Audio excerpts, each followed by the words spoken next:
Well, hello and welcome to part 3 on this video series of astrophotography using a DSLR and with no tracking. This part 3 will show how to process your images, first using Deep Sky Stacker and then Photoshop. So here on my desktop, I'm going to open Deep Sky Stacker. Well, before I do that, let me show you. I have my files saved, and I'm going to use an example of the Orion Nebula. And so what I did, I created a folder, Orion Nebula. These were shot on February 14th, 2020. Then this folder, I have folders for lights, flats, darks, and bias, so I would recommend you do the same thing. Now I'm going to open up Deep Sky Stacker. Got this stuff here popping up, and this is the icon. Deep Sky Stacker comes up. First thing to do is open up the lights, which just click here, open picture files. I navigate to the folder where my lights are at. This is the folder, Orion Nebula, and it's the lights. So I highlight them all, click this one, go down to the bottom, hit shift, click, and they open up and they're listed down here at the bottom. I do the same for darks. As you can see, it automatically went to the folder where the darks are at. Sometimes it doesn't do this all the time, so you might want to pay attention. But see, now it downloaded the darks, and here it's showing that there are 10 dark frames. I'll go into the flats and open the flats. And then finally, I will open the bias files here.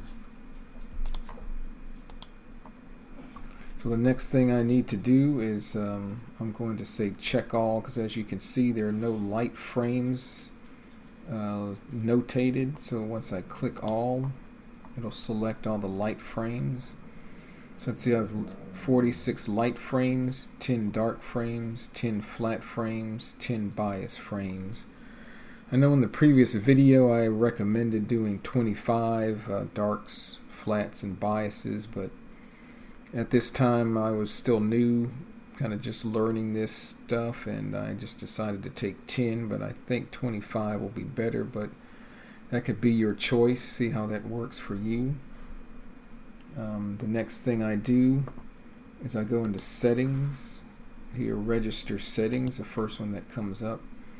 This is the default, usually 10%. It'll detect the number of stars that are in your image. Say OK. Settings and stacking settings. Result, I use standard mode. Here at the bottom, use all available processors. Lights, I usually use kappa sigma clipping. I'm really not familiar with a lot of these, what these other ones do. Darks, I use median kappa sigma clipping. Hot pixels detection and removal, use all available processors. Flats, again, median kappa sigma clipping, use all available processors. And bias, the same. Alignment, automatic, and this put the output file, which is going to be an Autosave TIFF file, 32-bit. And it'll saves it in your folder where all your lights are at. So that's okay. Then I hit here, raw, fits. Since everything we captured were in RAW, fits is something else for, I think, other types of capture. Doesn't apply for using a DSLR camera. I use bilinear interpolation. Set black point to 0. If you set your camera white balance to daylight, I click this use camera white balance, hit OK. Then now I register check pictures. Here, advanced, this shows you the star detection threshold we said earlier. You can click this to see. It's going to take one light file and calculate how many stars it finds, and as you can see, it found 1159. I think people say you got to have at least a minimum, I don't know, of 10 or 20, or the program may not work. And sometimes some people say you should only have between 300 and 600. It works best. If I want to reduce the number of stars, usually you reduce the percentage and it recalculate. Sometimes, depending on which light file it finds, it may not reduce the star count. I'm just going to leave it as is. Then here I'm going to go into just look at recommended settings. So it says settings that are already set are shown in green. So this here doesn't apply because this is here you're processing short exposures using bilinear. That's what we checked. If you used a modded or modified DSLR, you could check this. I'm not doing that. Here are the recommended settings: light frames, sigma clipping. That's what I have. They're recommending, or I could use this other auto adaptive weighted average combination method. I'm not going to do that.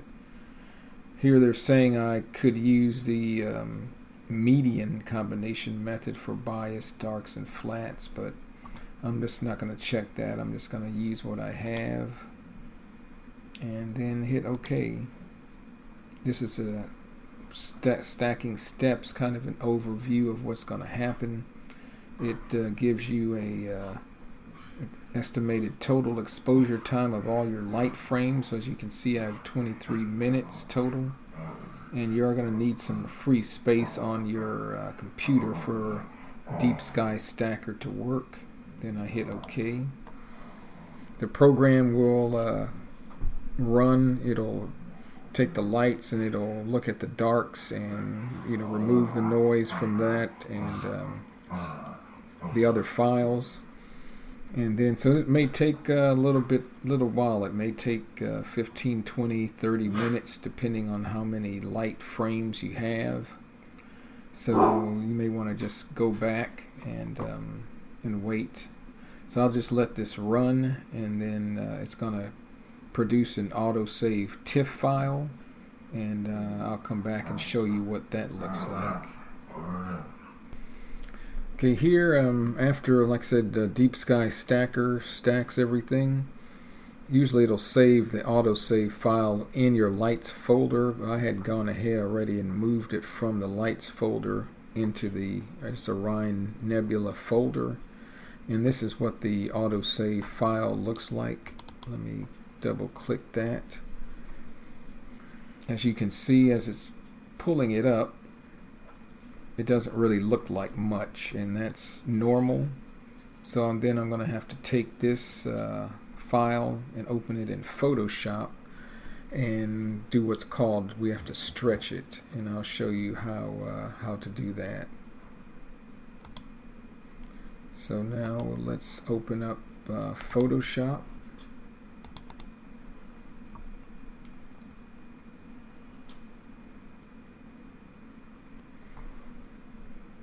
Okay, now Photoshop is opened. I'm going to go and open up the autosave TIFF file. Here's the Orion Nebula. Autosave. I open that. And as I said, it saves it as a 32-bit TIFF. For some reason, I don't know if all Photoshops do the same thing, but mine opens up in Camera Raw initially. And I had set it so it opens up as a 16-bit TIFF file. So I hit Open Image.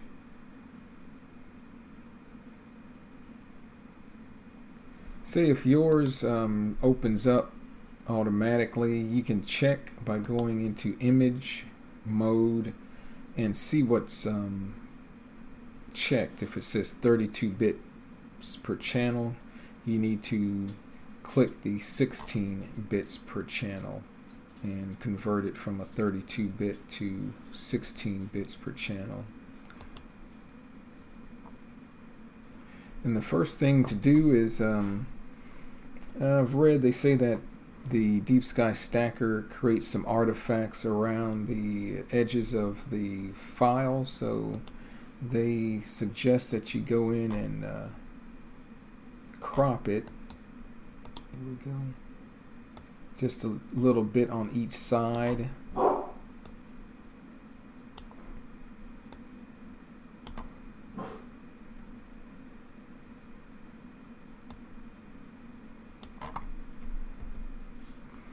Crop it, and I go into Windows or View, Fit on Screen.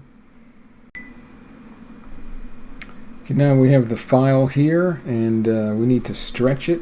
So the first thing I'm going to do is to go in Image, Adjustments, Levels, and this Levels histogram comes up. We need to take this little slider. This is the dark point, midpoint, white point. We're just going to take the dark point, move it in until it touches, or just barely before it touches the side of the histogram. Take the midpoint and move it in just where the histogram starts to come up and rise, and hit OK. See how the picture has changed color, but the detail has started to come out. We can do that again. Image, Adjustments, Levels. Bring this in till it just touches that histogram. Do the same thing on this side.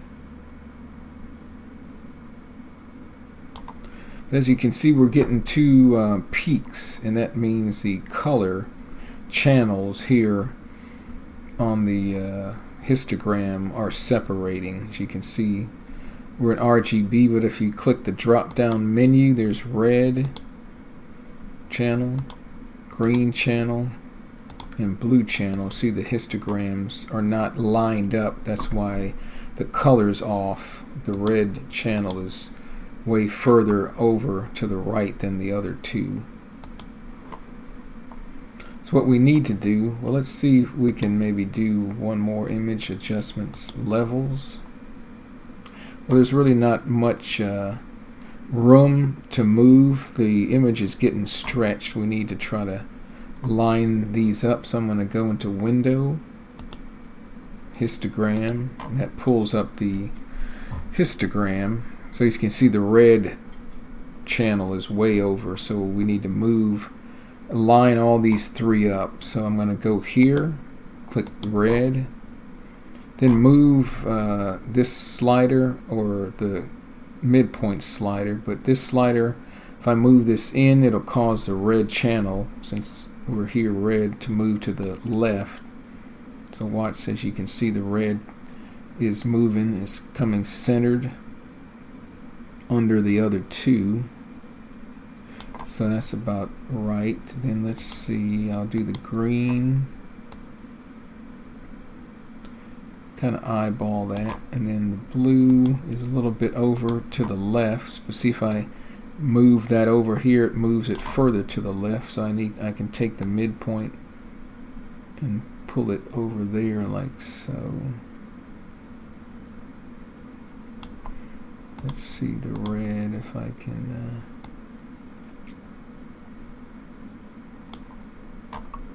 that's pretty good.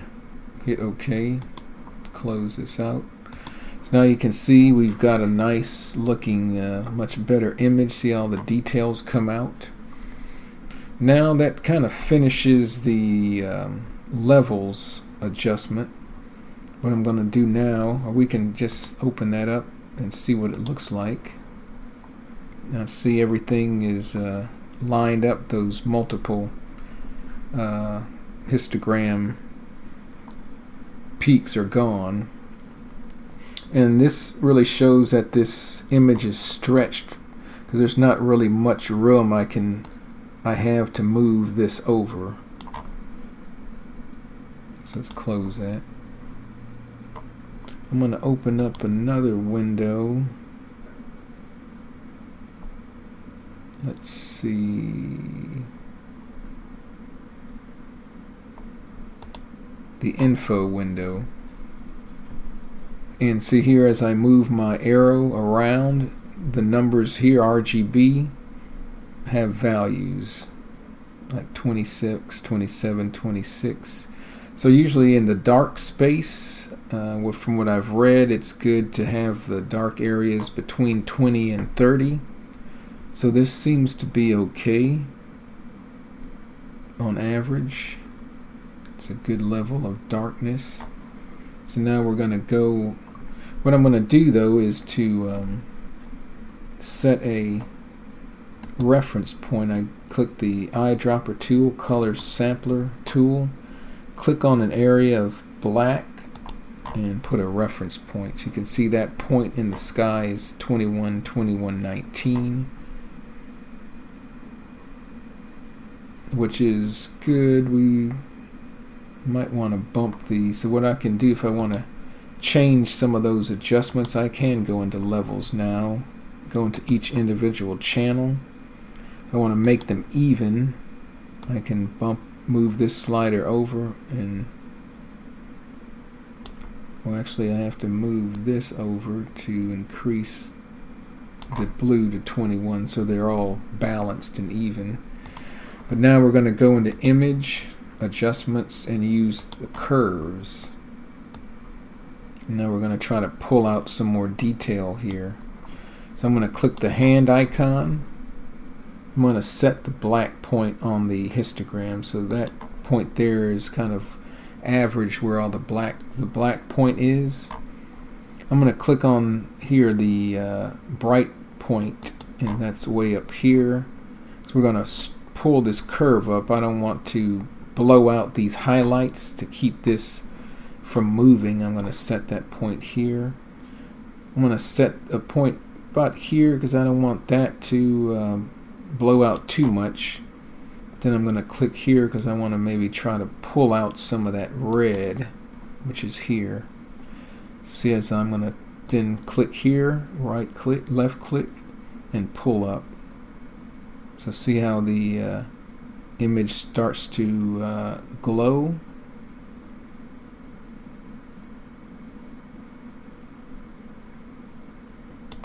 And we can do the before and after, before, after. So we want to make small changes. We just don't want to pull this up real big. So we just want to do small incremental changes. We'll do that again. Image adjustments, curves. Click on the hand icon. Click on a dark area. Click on the bright area so we can kind of lock that. Maybe click here, a little, it's not quite as bright, so we don't want that to blow out. I want to click here again. What I can do is maybe if I don't want all this to brighten up, well, that's not too bad. But say if I wanted to keep some more highlights from getting brighter, I can put an intermediate point, so now only this area here will brighten up. Just a little bit much. Remember, small increments. So now we can see the difference before and after. See all the nebulosity coming out from around there that was hidden. That looks good. This here is called the Running Man Nebula. As you can see, it looks like a picture of a stick figure man running. That's why it's called that. So this looks pretty good. Maybe we can do one more curves adjustment. Can set the black point. White. Click in here a little bit. Let me click here. Let's see what this does if I just pull up.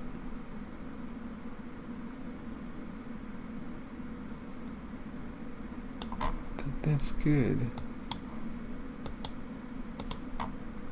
So I think that's all I want to do. And see, our black point didn't come up. Now the last thing I can do is to crop the image. If I want to pull it in a little bit.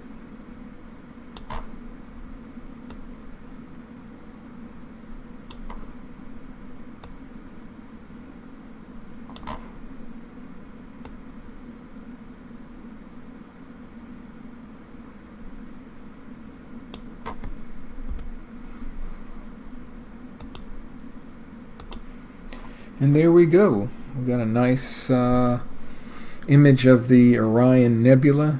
So that's how you go in and use Deep Sky Stacker and then Photoshop to stretch what one to stack the image to produce the TIFF file, which you can then take to Photoshop, stretch the image, and pull out all the details. So I hope you found that video helpful and informative. If you did, hey, send me a comment and let me know what you think. And thanks for watching.